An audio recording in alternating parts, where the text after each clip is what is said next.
ao Salvador Jesus. Bendito seja o nome do Senhor. A paz do Senhor, meus queridos irmãos. Amém. Graças a Deus por esta tão boa oportunidade. Mais esta vez, mais este dia, o Senhor nos concedeu, permitiu nós estar na casa de Deus para louvar o nome do Senhor, orar ao Senhor, cantar louvores ao Senhor e ouvir a palavra do Senhor.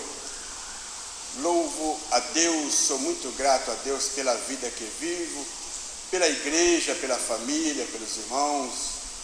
É tão bom estarmos juntos neste lugar para nós adorar o nome do Senhor. Vamos pensar segundo a graça que o Senhor nos conceder na leitura oficial aos Romanos no capítulo 8.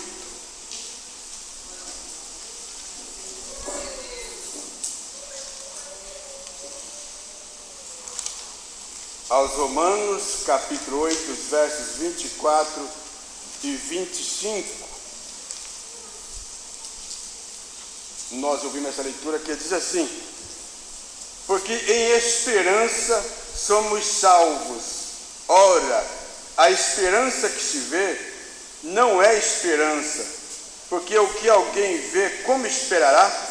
Mas se esperamos o que não vemos, com paciência esperamos. Tudo isso, mas eu estou pensando nessa frase, a esperança da salvação, uma esperança gloriosa, uma esperança bendita, uma esperança de vida eterna com Deus, esperança do arrebatamento da igreja, esperança da vinda de Jesus, esperança de um dia ir morar nos céus. Você imagina as moradas celestiais? O Senhor Jesus disse: não se turbe o vosso coração, credes em Deus, credes também em mim. E ele disse assim: olha, na casa do meu Pai há muitas moradas. E eu fico imaginando como é linda as moradas. Se as ruas são de ouro e de cristal, se o rio que cruza o meio da cidade, que nasce bem no trono de Deus, o rio é de águas de cristal. Então imagina lá o interior da casa onde nós vamos morar. Você tem pensamento nessa esperança gloriosa? O Senhor prometeu dizendo: eu vou e voltarei para vós, e vos levarei para mim mesmo, para que onde eu estiver, estejais vós também. E aí então ele deixou a pregação do Evangelho, o Evangelho da salvação. E todos aqueles que creem no Senhor, que recebem o Senhor como o seu Salvador, recebe o perdão dos pecados, agora é uma nova criatura, tomou uma decisão em entregar sua vida ao Senhor, e agora colocar Deus em primeiro lugar, as coisas de Deus como prioridade, esperar em Deus, confiar em Deus, é entregar-se totalmente para Deus. E para essas pessoas, para esses que tomam esta decisão, Deus tem um pensamento muito bom. No livro do profeta Jeremias, no capítulo 29, vem comigo para a Bíblia, vem. Jeremias, no capítulo 29,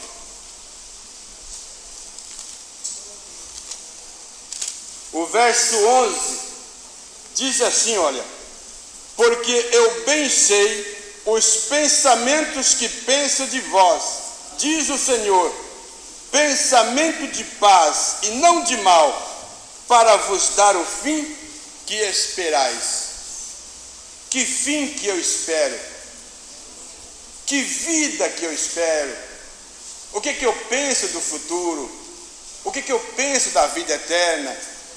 Aliás, vamos pensar, que vida eterna é essa que eu quero? Agora, quando nós olhamos para Jesus, quando nós nos entregamos espírito, alma e corpo ao Senhor Jesus, e Ele toma domínio na nossa vida, então Ele manda dizer assim: olha, eu tenho bom pensamento. Pensamento de paz, pensamento de alegria, de gozo, pensamento de uma vida bem melhor do que essa. Às vezes nós pensamos que essa vida é boa, e realmente a vida é boa mesmo. Sabe que o crente, quando aceita Jesus como Salvador e agora é uma nova criatura, já ganha nesta vida 100 vezes tanto.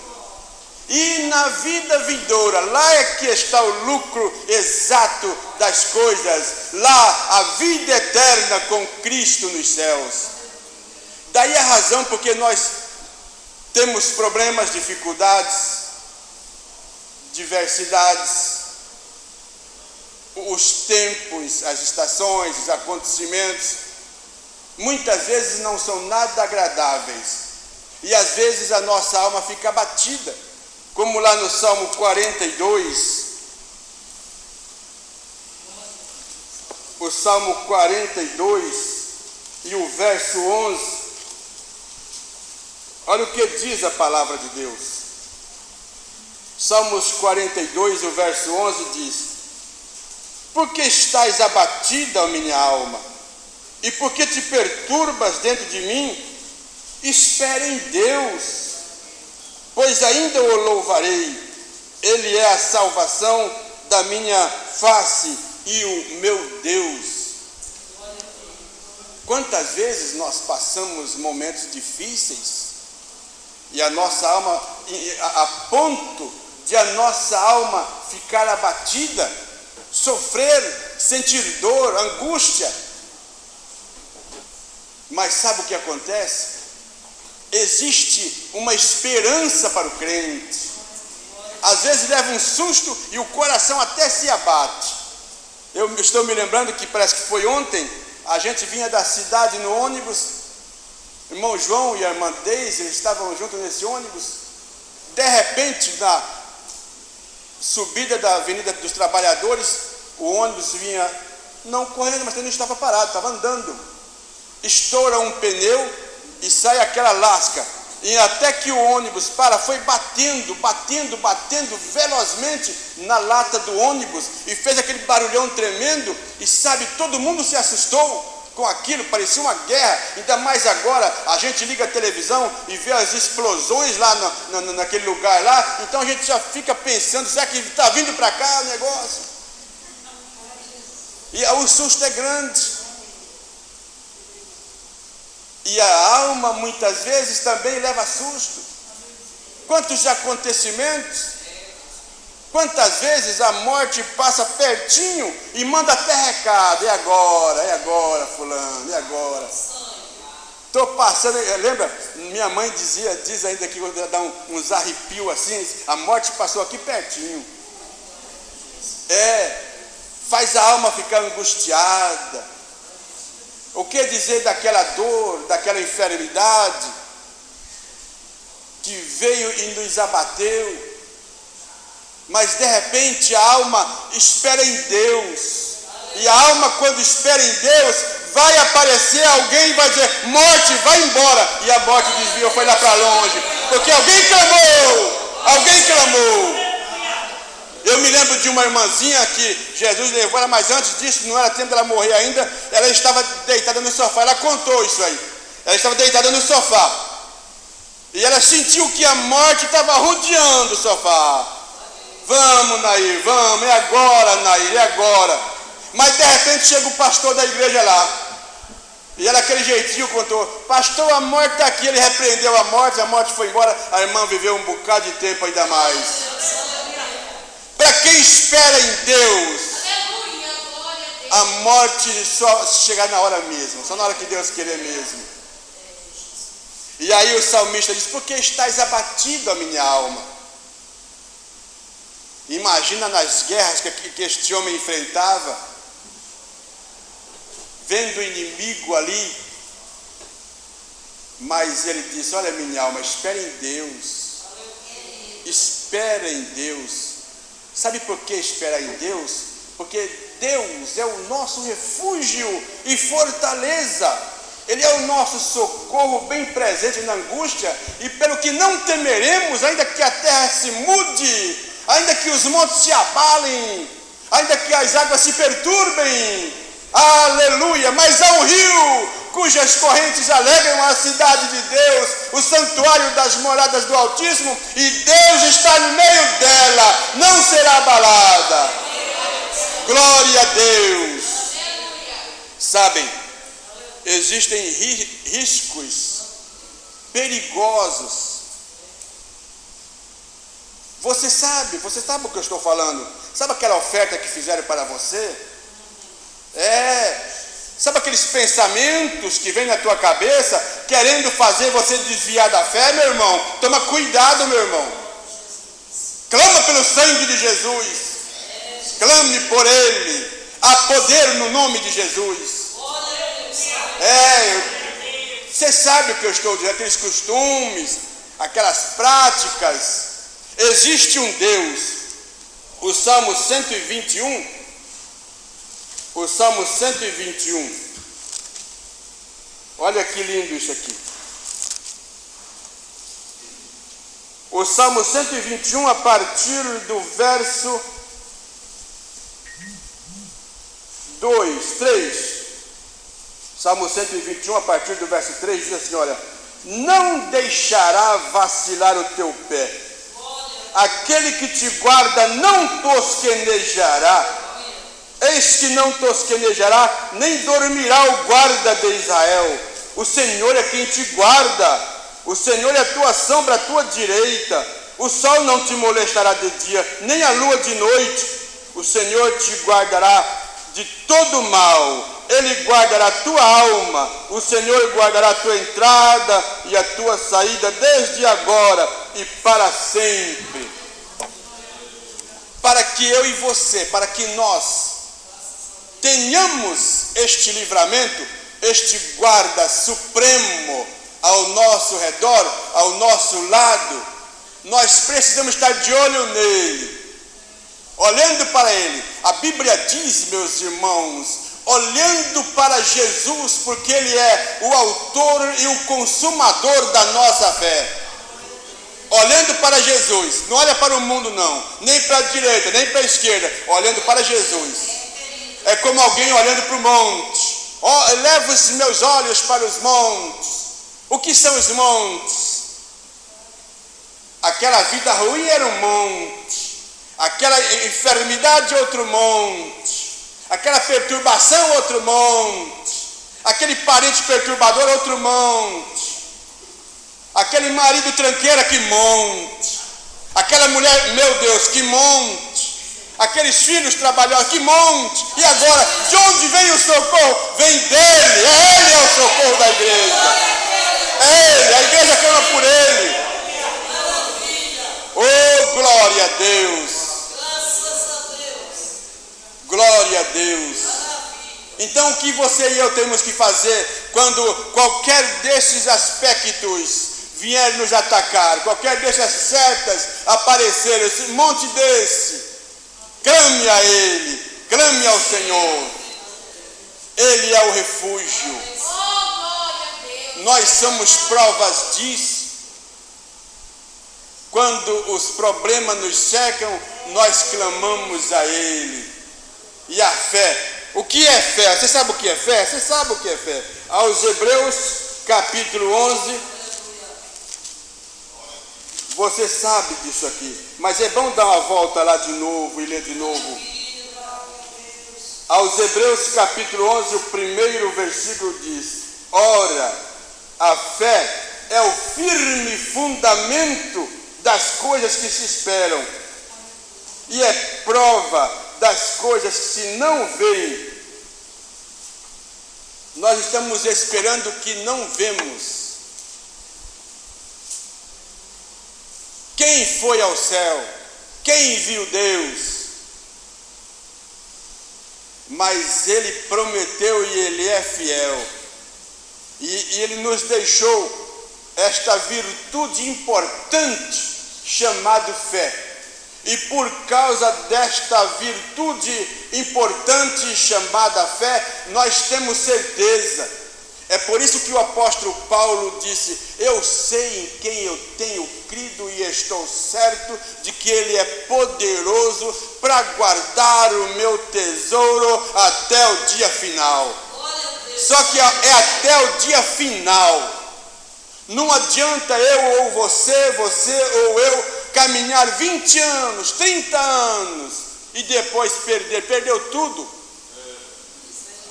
Perde tudo. E o mundão está aí oferecendo, fazendo promessas para você perder a fé. Nós temos um exemplo no apóstolo Paulo que diz: combati o bom combate e acabei a carreira e guardei a fé. Só me resta agora a coroa, que o justo juiz me dará naquele dia. Olha, ele diz: mas não somente a mim, mas a todos os que amarem a vinda de Jesus. Esta é a esperança gloriosa. Esta esperança é uma convicção, é uma certeza de que Ele virá. Jesus breve voltará e nos levará para as mansões celestiais. Daí a razão que a Bíblia diz: filhinhos, não pequeis.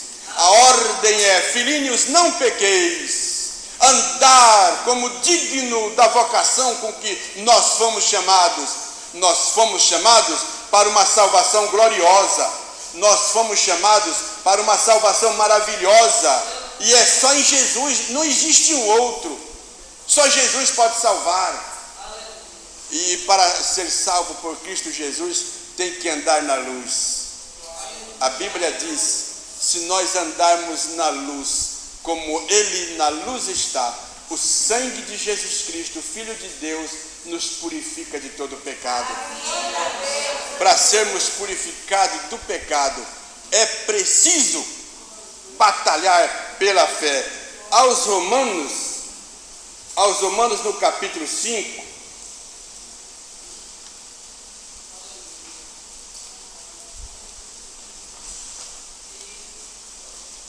olha o que diz a palavra de Deus aos Romanos capítulo 5, versos 3, 4 e 5. E não somente isto, mas também nós gloriamos nas tribulações, sabendo que a tribulação produz a paciência, e a paciência a experiência, e a experiência a esperança. E a esperança não traz confusão, porquanto o amor de Deus está derramado em nossos corações pelo Espírito Santo que nos foi dado.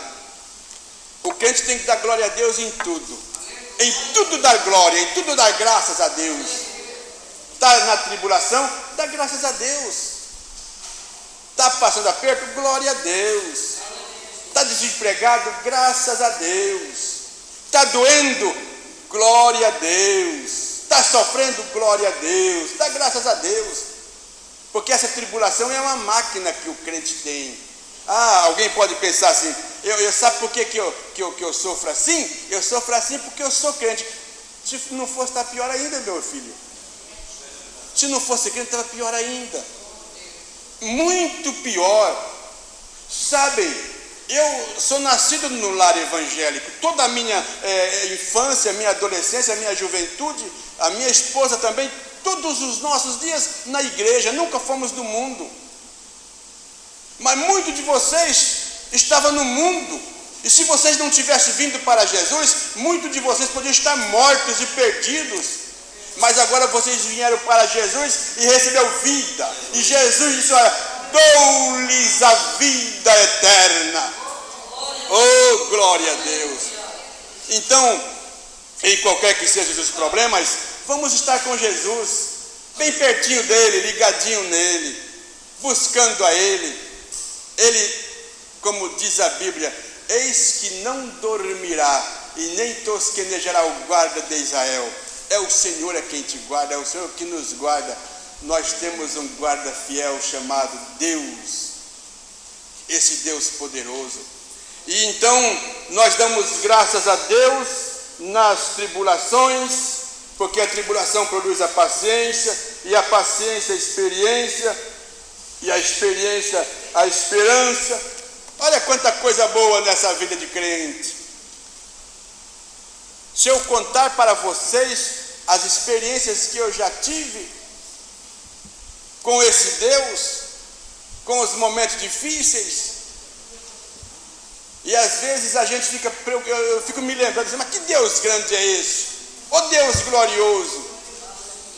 O Júlio estava falando do filho dele, que está em casa canta hino. Eu me lembro, eu tinha 9 anos de idade, eu já usava um par de farolete assim.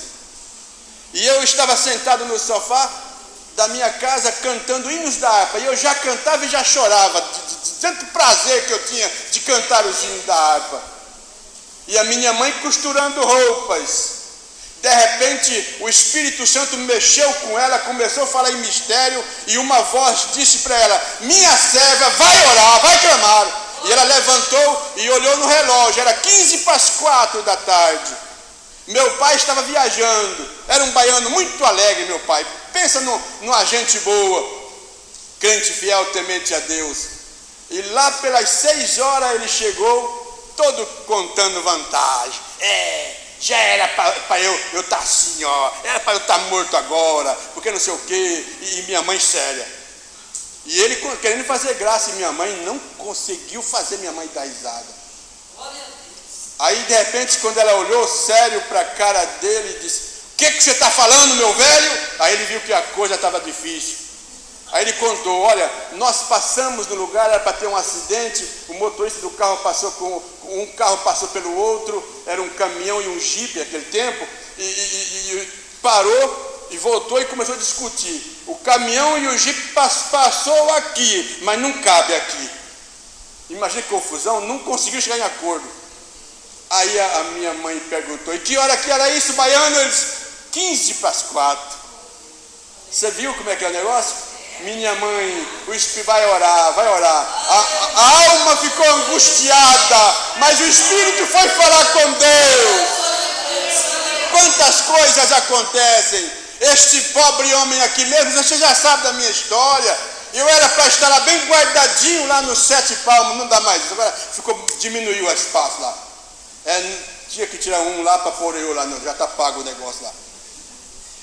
Mas sabe o que aconteceu? Alguém intercedeu por mim e a morte foi desviando e foi embora. Jesus me guardou. A minha alma sentiu grande angústia, mas o Espírito diz, descansa no Senhor. Aleluia. No livro de Miqueias, onde é que é Miqueias? Hein, meu Jesus, tem uns livros difíceis de achar. Miqueias, capítulo 7 e o verso 7. Diz assim Miqueias, capítulo 7 e o verso 7. Eu, porém, esperarei no Senhor, esperarei no Deus da minha salvação. O meu Deus me ouvirá. Olha, o nosso Deus, dá vontade de falar umas coisas aqui, mas não deixa quieto. O nosso Deus, eu vou falar isso. O nosso Deus, Ele tem ouvido e ouve, tem boca e fala, tem mão e abençoa. Oh Deus grande, Ele vai me ouvir, Ele está te ouvindo, minha irmã. Aquela causa, Ele está te ouvindo. Olha o que a palavra de Deus está dizendo aqui, olha. Eu, porém, esperarei. Espera em Deus.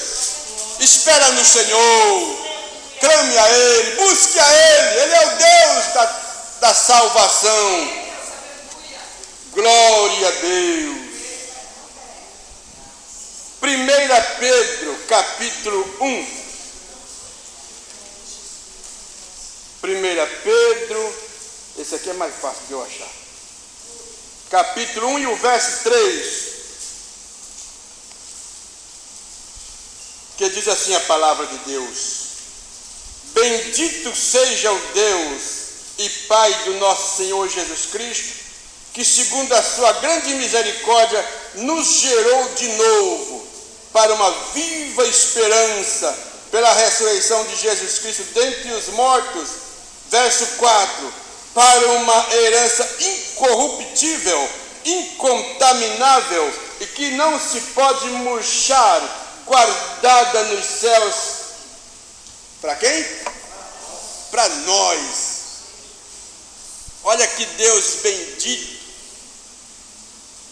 fez um céu tão lindo. Quando foi que Deus fez o céu? Faz muito tempo que Deus fez o céu, hein? As moradas eternas que Jesus foi preparar. Sabe quem Jesus estava olhando? Para mim e para você, para nós. Para daqui a pouco, meus queridos irmãos, Ele vir buscar, arrebatar o seu povo para estar com Ele. E aí nós vamos tomar posse daquela herança, daquela herdade, daquela riqueza. Vocês imaginam as riquezas celestiais? Imagina as riquezas que estão no céu? A cidade que os salvos vão morar, a casa que os crentes vão morar, vocês imaginam? Não tem igual. Mas vamos fazer o seguinte: vamos permanecer firmes, sempre firmes e constantes, sempre abundantes, servindo ao Senhor com alegria, nunca desviar, nunca voltar atrás, olhando sempre para Jesus, o autor e o consumador da nossa fé. Amém? Deus vos abençoe.